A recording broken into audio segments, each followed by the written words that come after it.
ॐ कौसल्या सुप्रजा रामपूर्वा सन्ध्या प्रवर्तते। उत्तिष्ठ नरशार्दूला कर्तव्यं दैवमान्निकम्। कौसल्या सुप्रजा रामपूर्वा सन्ध्या प्रवर्तते। उत्तिष्ठ नरशार्दूला कर्तव्यं दैवमान्निकम्। उत्तिष्ठोत्तिष्ठ गोविन्द उत्तिष्ठ गरुडध्वज। उत्तिष्ठ कमलाकान्त त्रैलोक्यं मङ्गलं कुरु। उत्तिष्ठोत्तिष्ठ गोविन्द उत्तिष्ठ गरुडध्वज। उत्तिष्ठ कमलाकान्त त्रैलोक्यं मङ्गलं कुरु। मातः समस्त जगतां मधुकैटभारे। वक्षो विहारिणि मनोहर दिव्यमूर्ते। श्रीस्वामिनि श्रित जनप्रिय धानशीले। श्रीवेङ्कटाचलपते तव सुप्रभातम्। तव सुप्रभातमरविन्दलोचने। भवतु प्रसन्नमुखचन्द्रमण्डले। विधिशङ्करेन्द्रवनिताभिरर्चिते। वृषशैलनाददयिते दयानिते। अत्र्यातिसप्तऋषयः समुपस्य सन्ध्याम्। आकाशसिन्धुकमलानि मनोहराणि। आदाय पादयुगमर्चयतुं प्रपन्नाः। शेषाद्रिशेखर विभो तव सुप्रभातम्।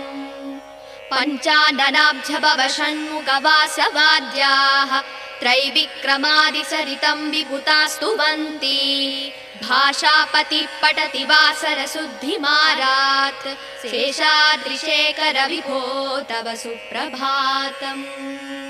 ईषत् प्रफुल्ल सरसीरुहनारिकेळपूगद्रुमादि सुमनोहर पालिकानाम्। आवादिमन्दमनिलः सह दिव्यगन्धैः। शेषाद्रिशेखर विभो तव सुप्रभातम्। उन्मील्य नेत्रयुगमुत्तम पञ्जरस्ताः। पात्रावशिष्ट कदली फलपायसानि। भूत्वा सलीलमतकेलि सुखा पठन्ति। शेषाद्रिशेखर विभो तव सुप्रभातम्। तन्त्री प्रकर्ष मधुरस्वनया विपञ्च्या। गायत्यनन्त सरितं तव नारतोऽपि। भाषा समक्रम सकृत्करसाररम्यम्। शेषाद्रिशेखर विभो तव सुप्रभातम्। भृङ्गावली समकरन्तरसानुवित्त जङ्गारगीतनिनदै सह सेवनाय। निर्याद्युपान्त सरसी कमलोदरेभ्यः। शेषाद्रिशेखर विभो तव सुप्रभातम्। योषा गणेन वरदध्नि विमध्यमाने। गोशालयेषु दधिमन्दगतीव्रघोषाः। रोषा कलिं विदधते ककुपस्स कुम्भाः। शेषाद्रिशेखर विभो तव सुप्रभातम्। पद्मे समित्र सदपत्र गदारिवर्गाः। हर्तुं श्रियं कुवलयस्य निजाङ्गलक्ष्म्या। भेरी निनादमिव बिभ्रति तीव्रनादम्। शेषाद्रिशेखर विभो तव सुप्रभातम्। श्रीमन्नभीष्टवरदाखिल लोकबन्धो। श्री श्रीनिवास जगदेकदयैक सिन्धो। श्रीदेवता गृहभुजाङ्कर दिव्यमूर्ते। श्रीवेङ्कटाचलपते तव सुप्रभातम्। श्रीस्वामि पुष्करिणिकाप्लव निर्मलाङ्गा। श्रेयोधिनो हर विरिञ्चि सनन्दनाद्याः। द्वारे वसन्ति वरवेत्र हतोत्तमाङ्गाः। श्रीवेङ्कटाचलपते तव सुप्रभातम्।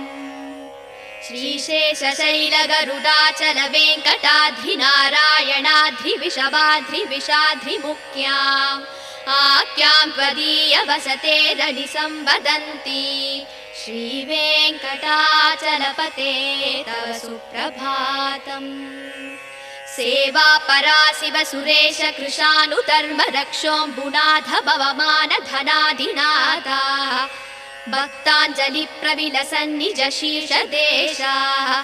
श्रीवेङ्कटाचलपते तव सुप्रभातम् दाटीषु देविह गराज मृगाधिराज नागाधिराज गजराज हयाधिराजाः स्वस्वाधिकारमहिमादिकमर्दयन्ते श्रीवेङ्कटाचलपते तव सुप्रभातम् सूर्येन्दुभौमबुधवाक्पदि काव्यसौरी स्वर्भानुकेतुद्विषत्परिषत्प्रदानाः द्वद्वासदासचरमावदिदासदासाः श्रीवेङ्कटाचलपते तव सुप्रभातम् द्वत्पादधूलिपरितस्फुरितोत्तमाङ्गाः स्वर्गापवर्गनिरपेक्षनिजाङ्गराङ्गाः कल्पाकमाललनयाकुलतां लभन्ते श्रीवेङ्कटाचलपते तव सुप्रभातम् त्वद्गोपुराकृशिखराणि निरीक्षमाणाः स्वर्गापवर्गपदवीं परमां श्रयन्तः मर्त्या मनुष्यभुवने मदिमाश्रयन्ते श्रीवेङ्कटाचलपते तव सुप्रभातम् श्रीभूमिनायक दयादिगुणामृताप्ते देवादिदेव जगदेक शरण्यमूर्ते श्रीमन्दनन्द गरुडाधिभिरार्चिताङ्ग्रे श्रीवेङ्कटाचलपते तव सुप्रभातम् श्रीपद्मनाभ पुरुषोत्तम वासुदेव वैकुण्ठमाधव जनार्दन चक्रपाणि श्रीवत्स सिंह शरणागत पारिजात श्रीवेङ्कटाचलपते तव सुप्रभातम् कन्दर्पदर्पहर सुन्दर दिव्यमूर्ते कान्ताकुचाम्बुरुह गुड्मललोल दृष्टे कल्याण निर्मल गुणाकर दिव्यकीर्ते श्रीवेङ्कटाचलपते तव सुप्रभातम् मीनाकृते कमलकोल नृसिंहवर्णिन् स्वामिन् परस्पत तपोधन रामचन्द्र शेषांस राम यदुनन्दन कल्किरूप श्रीवेङ्कटाचलपते तव सुप्रभातम् एलालवङ्गघनसार सुकन्ति तीर्थम् दिव्यं वियत्सरिति हेम घटेषु पूर्णम् धृत्वाद्य वैदिकसिकामणयः प्रहृष्टाः दिष्टन्ति वेङ्कटपते तव सुप्रभातम् भास्वानुदे दिवि गचानि सरोरुहाणि सम्पूरयन्ति निनदैककुपो विहङ्गाः श्रीवैष्णवा सततमर्तितमङ्गलास्ते तामाश्रयन्ति तव वेङ्कटसुप्रभातम् ब्रह्मादयः सुरवराः समहर्षयस्ते सन्तः सनन्दनमुखास्तव योगिवर्ग्याः तामान्तिके तव हि मङ्गलवस्तु हस्ताः श्रीवेङ्कटाचलपते तव सुप्रभातम् लक्ष्मीनिवास निरवद्य गुणैकसिन्धो संसारसागर समुत्तरणैकसेतो वेदान्त वेद्य निज वैभव भक्तभोग्य श्रीवेङ्कटाचलपते तव सुप्रभातम् इत्थं वृषाचलपतेरिह सुप्रभातम् ये मानवा प्रतिदिनं पठितुं प्रवृत्ताः तेषां प्रभातसमये स्मृतिरङ्गभाजा प्रज्ञां प्ररार्थ सुलभां परमां प्रसूते।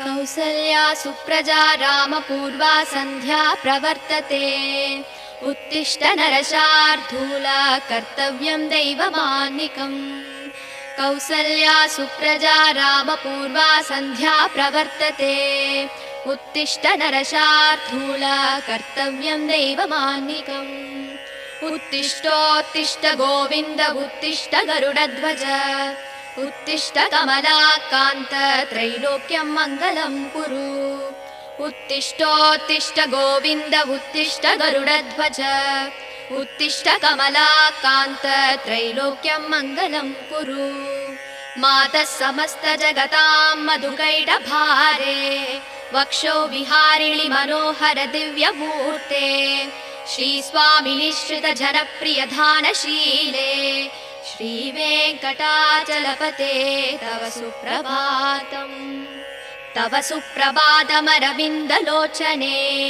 भवतु प्रसन्नमुखचन्द्रमण्डले विधिशङ्करेन्द्रवनिताभिरर्चिते वृषशैलनाददयिते दयानिते अत्र्यातिसप्तऋषयः समुपस्य सन्ध्याम् आकाशसिन्धुकमलानि मनोहराणि आदाय पादयुगमर्चयतुं प्रपन्नाः शेषाद्रिशेखरविभो तव सुप्रभातम् पञ्चाननाब्जभव षण्मुखवासवाद्याः त्रैविक्रमादिसरितं विभुतास्तुवन्ति भाषापतिः पठति वासरशुद्धिमारात् शेषाद्रिशेखरविभो तव सुप्रभातम् ईषत्प्रफुल्लसरसीरुहनारिकेळपूगद्रुमारि सुमनोहरपालिकानाम् आवादिमन्दमनिलः सह दिव्यगन्धैः शेषाद्रिशेखरविभो तव सुप्रभातम् उन्मील्य नेत्रयुगमुत्तमपञ्जरस्ताः पात्रावशिष्टकदलीफलपायसानि भूत्वा सलीलमतकेलिसुखा पठन्ति शेषाद्रिशेखरविभो तव सुप्रभातम् तन्त्री प्रकर्षमधुरस्वनया विपञ्च्या गायत्यनन्तसरितं तव नारतोऽपि भाषा समक्रमसकृत्करसाररम्यम् शेषाद्रिशेखरविभो तव सुप्रभातम् भृङ्गावली समकरन्तरसानुवित्तजङ्गारगीतरिणदै सह सेवनाय निर्यात्युपान्तसरसी कमलोदरेभ्यः शेषाद्रिशेखरविभो तव सुप्रभातम्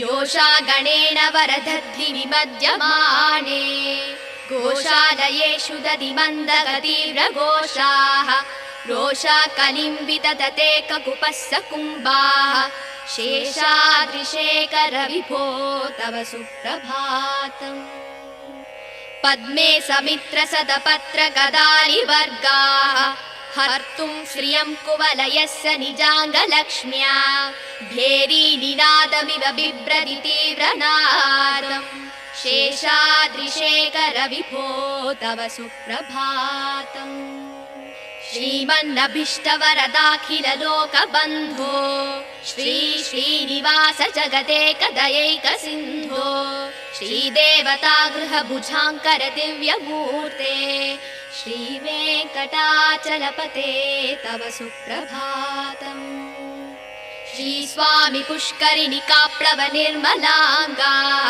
श्रेयोधिनो हरविरिञ्चि सनन्दनाद्याः द्वारे वसन्ति वरवेत्रहतोत्तमाङ्गाः श्रीवेङ्कटाचलपते तव सुप्रभातम् श्रीशेषशैलगरुडाचलवेङ्कटाद्रिनारायणाद्रिविषवाद्रिविषाद्रिमुख्याम् आख्यां त्वदीयवसतेरनिसंवदन्ति श्रीवेङ्कटाचलपते तव सुप्रभातम् सेवापरा शिव सुरेश कृशानुधर्म रक्षोऽम्बुनाथ भवमानधनाधिनाथाः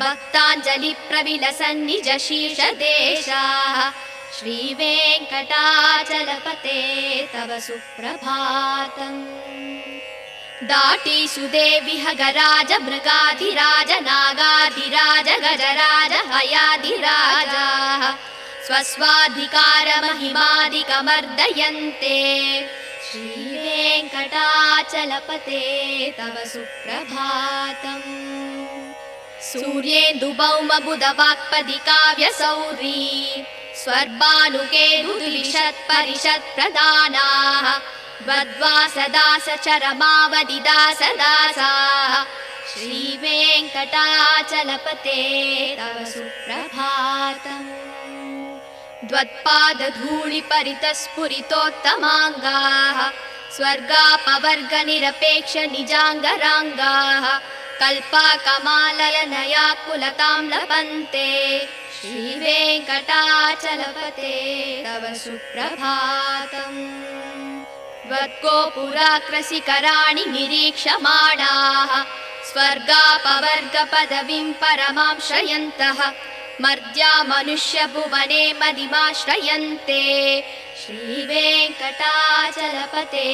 तव सुप्रभातम् श्रीभूमिनायक दयादिगुणामृताप्ते देवादिदेव जगदेक शरण्यमूर्ते श्रीमन्दनन्द गरुडाधिभिरार्चिताङ्ग्रे श्रीवेङ्कटाचलपते तव सुप्रभातम् श्रीपद्मनाभ पुरुषोत्तम वासुदेव वैकुण्ठ माधव जनार्दन चक्रपाणि श्रीवत्स सिंह शरणागत पारिजात श्रीवेङ्कटाचलपते तव सुप्रभातम् कन्दर्पदर्पहर सुन्दर दिव्यमूर्ते कान्ताकुचाम्बुरुह गुड्मललोल दृष्टे कल्याण निर्मल गुणाकर दिव्यकीर्ते श्रीवेङ्कटाचलपते तव सुप्रभातम् मीनाकृते कमलकोल नृसिंहवर्णिन् स्वामिन् परस्पत तपोधन रामचन्द्र शेषांस राम यदुनन्दन कल्किरूप श्रीवेङ्कटाचलपते तव सुप्रभातम् एलालवङ्गघनसार सुकन्ति तीर्थं दिव्यं वियत्सरिति हेम घटेषु पूर्णं धृत्वाद्य वैदिकसिकामणय प्रहृष्टाः दिष्टन्ति वेङ्कटपते तव सुप्रभातम् भास्वानुदे दिवि कचानि सरोरुहाणि सम्पूरयन्ति निनदैककुपो विहङ्गाः श्रीवैष्णवा सततमर्तितमङ्गलास्ते तामाश्रयन्ति तव वेङ्कट सुप्रभातम् ब्रह्मादयः सुरवराः समहर्षयस्ते सन्तः सनन्दन मुखास्तव योगिवर्ग्याः तामान्तिके तव हि मङ्गलवस्तु हस्ताः श्रीवेङ्कटाचलपते तव सुप्रभातम् लक्ष्मीनिवास निरवद्य गुणैक सिन्धो संसार सागर समुत्तरणैक सेतो वेदान्त वेद्य निज वैभव भक्त भोग्य श्रीवेङ्कटाचलपते तव सुप्रभातम् इत्थं वृषाचलपतेरिह सुप्रभातम् ये मानवा प्रतिदिनं पठितुं प्रवृत्ताः तेषां प्रभातसमये स्मृतिरङ्गभाजा प्रज्ञां प्ररार्थ सुलभां परमां प्रसूते।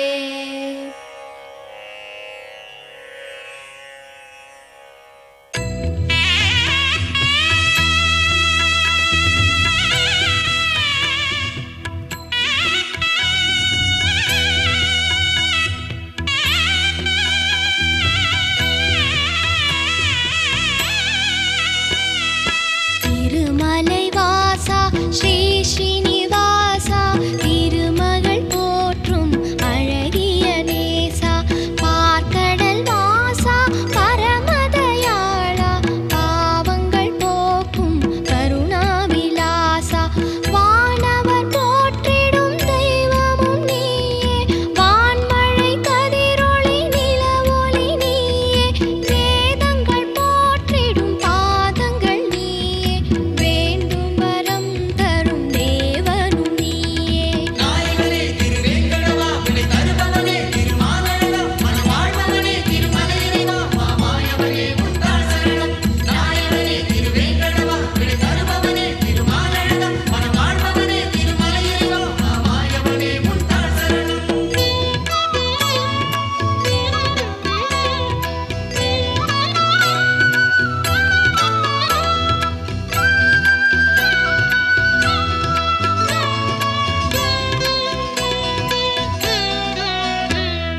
ஸ்ரீ சக்கரம் நாளும் கலியுகம் காத்திட வடிவெடுத்தாயே கருணையாய் அருளினை தினம் இறைத்தாயே காண்பவர் மகிழ்ந்திட வடிவெடுத்தாயே காலமெல்லாம் மண்ணை காத்து நின்றாயே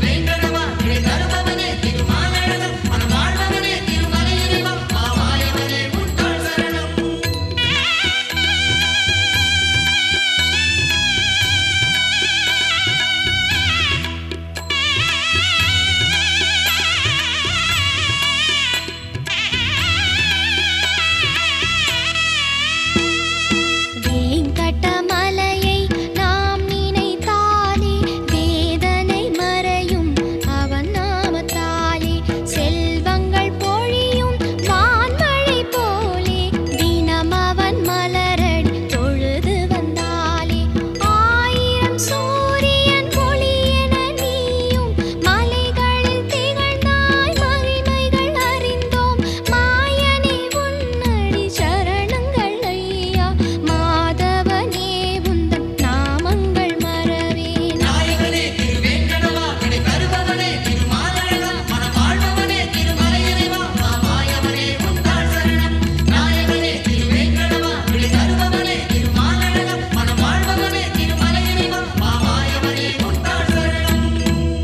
திருமலை வாசா ஸ்ரீ ஸ்ரீனிவாசா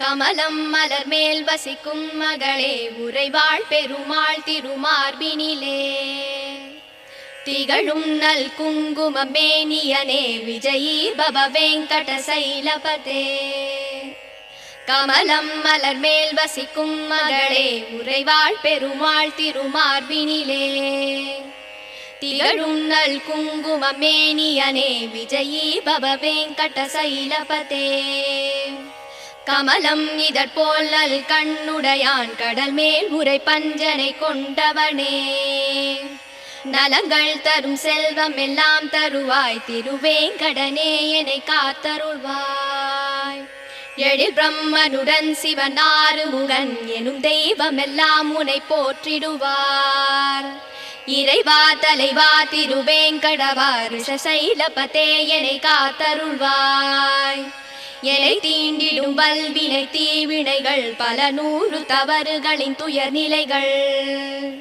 யாவும் தீந்திட உனை நாடுகிறேன் தயவை தந்தென்னை காத்தருள்வாய் உயர் வேங்கட மாமலை மீதினிலே வரம் யாவும் தருகின்ற வள்ளலும் நீ மறைகள் போற்றும் பரம்பொருள் மறவேன் உனையின்றி தெய்வம் இல்லை குழலின் ஒளியால் பல நூறு கோடி அழகிய கோபியர் கண்டவன் நீ பல நூறு கோடி மதனின் அழகை வசுதேவன் மகன் உனை அறிவேனே ரகுகுல திலகாத சரதன் மகனே விலையேந்திய வீரனின் ரகுநாயகன் ராமா என்னும் பெயரால் என்னை காத்தருள் செய்யும் கருணை கடலே பூதேவியின் மகளாம் சீதையினை பூங்கரந்தனை பிடித்த நாயகனே தென் இலங்கை நரக்கனை மாய்த்தவனே உன் மலர் எனும் திருவடி சரணமையா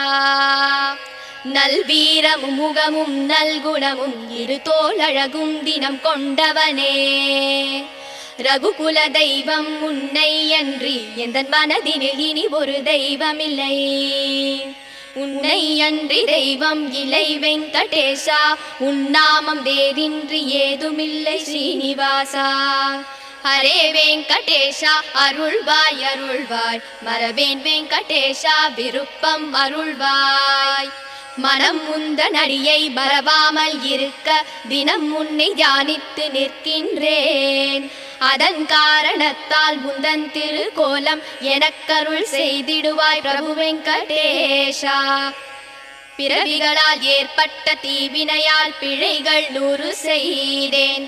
மன்னித்தருள் மன்னித்தருள் சேஷசைல சிகாமணி.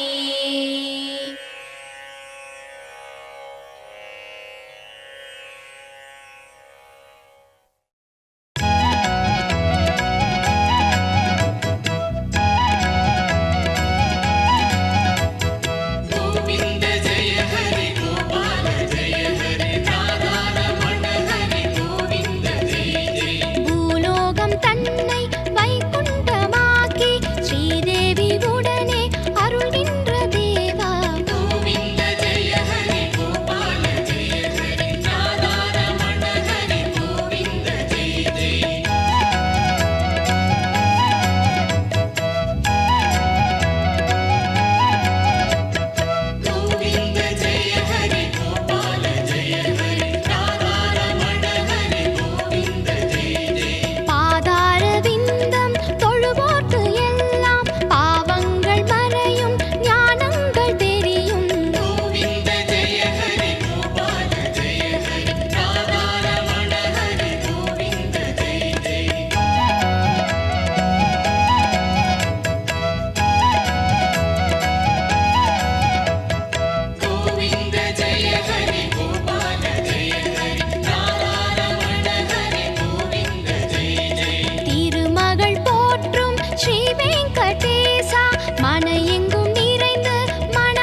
குறை நீக்கும் ஏழுமலை.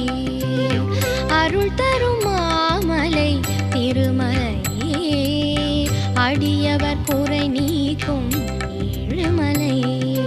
வருவோர்க்கும் தொழுவோர்க்கும் திருநாமம் துணை நிற்கும், அதுதானே திருவேங்கடம்.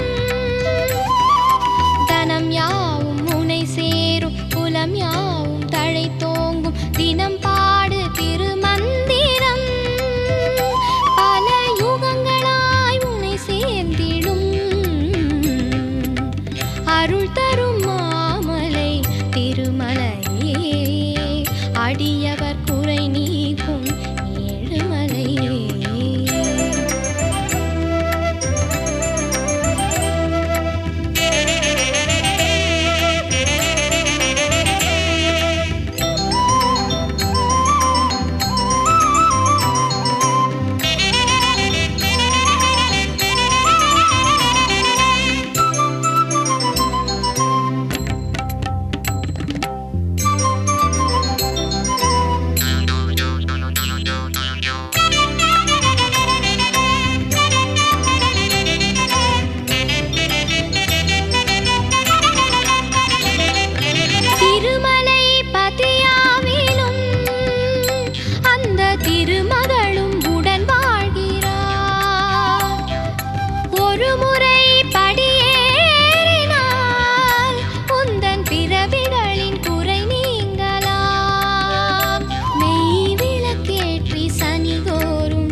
அருள் தரும் மாமலை திருமலையே, அடியவர் குறை நீக்கும் ஏழுமலையே.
அருள் தரும் மாமலை திருமலையே, அடியவர் குறை நீக்கும் ஏழுமலை. அருள் தரும் மாமலை திருமலையே, அடியவர் குறை நீக்கும் ஏழுமலை. வருவோர்க்கும் தொழுவோர்க்கும் திருநாமம் துணை நிற்கும், அதுதானே திருவேங்கடம். தனம் யாவும் புனை சேரும், குலம் யாவும் தழை தோங்கும், தினம் பாடு திருமந்திரம். பல யுகங்களாய் உன்னை சேர்ந்திடும்,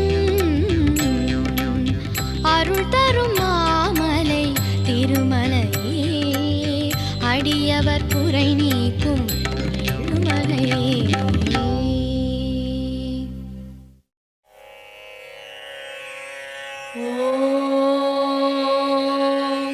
कौसल्या सुप्रजा रामपूर्वा सन्ध्या प्रवर्तते, उत्तिष्ठ नरशार्दूला कर्तव्यं दैवमान्निकम्. कौसल्या सुप्रजा रामपूर्वा सन्ध्या प्रवर्तते उत्तिष्ठ नरशार्दूल कर्तव्यं दैवमान्निकम् उत्तिष्ठोत्तिष्ठ गोविन्द उत्तिष्ठ गरुडध्वज उत्तिष्ठ कमलाकान्त त्रैलोक्यं मङ्गलं कुरु उत्तिष्ठोत्तिष्ठ गोविन्द उत्तिष्ठ गरुडध्वज उत्तिष्ठ कमलाकान्त त्रैलोक्यं मङ्गलं कुरु मातः समस्त जगतां मधुकैटभारे वक्षो विहारिणि मनोहर दिव्यमूर्ते श्रीस्वामिनि श्रित जनप्रिय धानशीले श्रीवेङ्कटाचलपते तव सुप्रभातम् तव सुप्रभातमरविन्दलोचने भवतु प्रसन्नमुखचन्द्रमण्डले विधिशङ्करेन्द्रवनिताभिरर्चिते वृषशैलनाददयिते दयानिते अत्र्यातिसप्तऋषयः समुपस्य सन्ध्याम् आकाशसिन्धुकबलानि मनोहराणि आदाय पादयुगमर्चयतुं प्रपन्नाः शेषाद्रिशेखर विभो तव सुप्रभातम् पञ्चाननाब्जभव षण्मुखवासवाद्याः त्रैविक्रमादिसरितं विभुतास्तुवन्ति भाषापतिः पठति वासरशुद्धिमारात् शेषाद्रिशेखर विभो तव सुप्रभातम् ईषत् प्रफुल्ल सरसीरुहनारिकेळपूगतृमारि सुमनोहर पालिकानाम् आवादिमन्दमनिलः सह दिव्यगन्धैः शेषाद्रिशेखर विभो तव सुप्रभातम् उन्मील्य नेत्रयुगमुत्तम पञ्जरस्ताः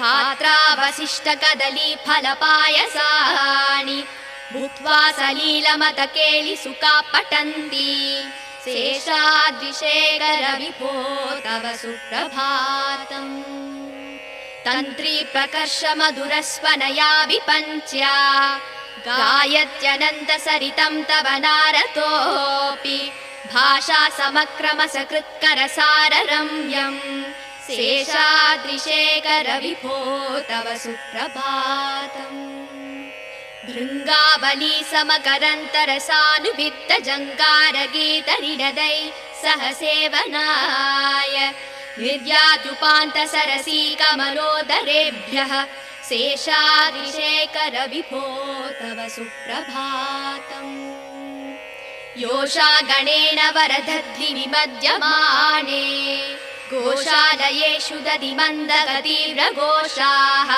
रोषा कलिम्बिततते ककुपस्स कुम्भाः शेषाद्रिशेखर विभो तव सुप्रभातम् पद्मे समित्र सदपत्र गदारिवर्गाः हर्तुं श्रियं कुवलयस्य निजाङ्गलक्ष्म्या भेरी निनादमिव बिभ्रति तीव्रनादम् शेषाद्रिशेखर विभो तव सुप्रभातम् श्रीमन्नभीष्टवरदाखिल लोकबन्धो श्री श्रीनिवास जगदेकदयैक सिन्धो श्रीदेवता गृहभुजाङ्कर दिव्यमूर्ते श्रीवेङ्कटाचलपते तव सुप्रभातम् श्रीस्वामि पुष्करिणिकाप्लव निर्मलाङ्गा श्रेयोधिनो हर विरिञ्चि सनन्दनाद्याः द्वारे वसन्ति वरवेत्र हतोत्तमाङ्गाः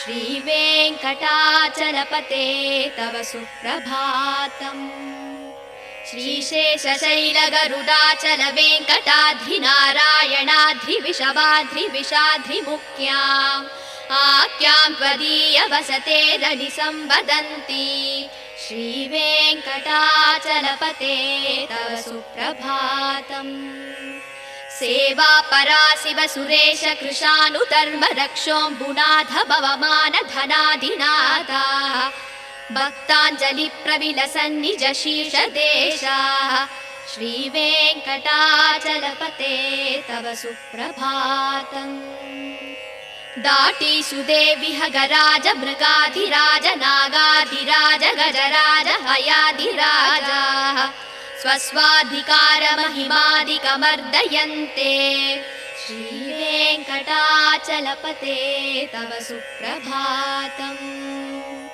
सूर्येन्दुभौमबुधवाक्पदी काव्यसौरी स्वर्भानुकेतुद्विषत्परिषत्प्रदानाः वद्वासदासचरमावदिदासदासाः श्रीवेङ्कटाचलपते तव सुप्रभातम् द्वत्पादधूलिपरितस्फुरितोत्तमाङ्गाः स्वर्गापवर्गनिरपेक्षनिजाङ्गराङ्गाः कल्पाकमाललनयाकुलतां लभन्ते श्रीवेङ्कटाचलपते तव सुप्रभातम् त्वद्गोपुराग्रशिखराणि निरीक्षमाणाः स्वर्गापवर्गपदवीं परमां श्रयन्तः मर्त्या मनुष्यभुवने मदिमाश्रयन्ते श्रीवेङ्कटाचलपते तव सुप्रभातम् श्रीभूमिनायक दयादिगुणामृताप्ते देवादिदेव जगदेक शरण्यमूर्ते श्रीमन्दनन्द गरुडाधिभिरार्चिताङ्ग्रे श्रीवेङ्कटाचलपते तव सुप्रभातम् श्रीपद्मनाभ पुरुषोत्तम वासुदेव वैकुण्ठमाधव जनार्दन चक्रपाणि श्रीवत्स सिंह शरणागत पारिजात श्रीवेङ्कटाचलपते तव सुप्रभातम् कन्दर्पदर्पहर सुन्दर दिव्यमूर्ते कान्ताकुचाम्बुरुह गुड्मललोल दृष्टे कल्याण निर्मल गुणाकर दिव्यकीर्ते श्रीवेङ्कटाचलपते तव सुप्रभातम् मीनाकृते कमलकोल नृसिंहवर्णिन् स्वामिन् परस्पत तपोधन रामचन्द्र शेषांस राम यदुनन्दन कल्किरूप श्रीवेङ्कटाचलपते तव सुप्रभातम् एलालवङ्गघटसार सुकन्ति तीर्थम् दिव्यं वियत्सरिति हेम घटेषु पूर्णम् धृत्वाद्य वैदिकसिकामणयः प्रहृष्टाः दिष्टन्ति वेङ्कटपते तव सुप्रभातम् भास्वानुदे दिवि कचानि सरोरुहाणि सम्पूरयन्ति निनदैककुपो विहङ्गाः श्रीवैष्णवा सततमर्तितमङ्गलास्ते तामाश्रयन्ति तव वेङ्कटसुप्रभातम् ब्रह्मादयः सुरवराः समहर्षयस्ते सन्तः सनन्दनमुखास्तव योगिवर्ग्याः तामान्तिके तव हि मङ्गलवस्तु हस्ताः श्रीवेङ्कटाचलपते तव सुप्रभातम् लक्ष्मीनिवास निरवद्य गुणैकसिन्धो संसारसागर समुत्तरणैकसेतो वेदान्त वेद्य निज वैभव भक्तभोग्य श्रीवेङ्कटाचलपते तव सुप्रभातम् इत्थं वृषाचलपतेरिह सुप्रभातम् ये मानवा प्रतिदिनं पठितुं प्रवृत्ताः तेषां प्रभातसमये स्मृतिरङ्गभाजा प्रज्ञां प्ररार्थ सुलभां परमां प्रसूते।